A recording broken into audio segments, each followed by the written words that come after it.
নমস্কার।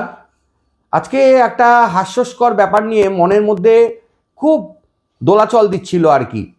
মানে ভেবে উদ্ধার করতে পারছিলাম না যে এও হয়। আসলে আমরা ওই একটা কথা বলি না, আত্মবিস্তৃত জাতি বাঙালি।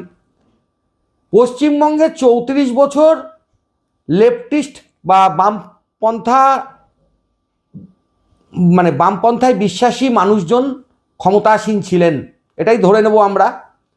সেই সময় মানুষের প্রতি অকথ্য অত্যাচার হয়েছে এবং তীব্র থেকে তীব্রতর হতে থেকেছে।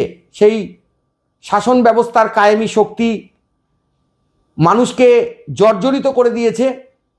সেই সময়ে সবচেয়ে বড় প্রতিবাদী ছিলেন কংগ্রেস এবং তারা ডানপন্থী, এবং সেই সময়ে মমতা ব্যানার্জির সৌজন্যে তার জীবন পণ করে মমতা ব্যানার্জি চেষ্টা করেছিলেন এই বামপন্থীদেরকে যাতে উৎখাত করে পশ্চিমবঙ্গে বাঙালিত্ব স্থাপন করা যায়, মা মাটি মানুষের বাঙালিত্ব আনা যায়। এবং তিনি কিন্তু সেটা কংগ্রেসে থেকেই করতে চেয়েছিলেন।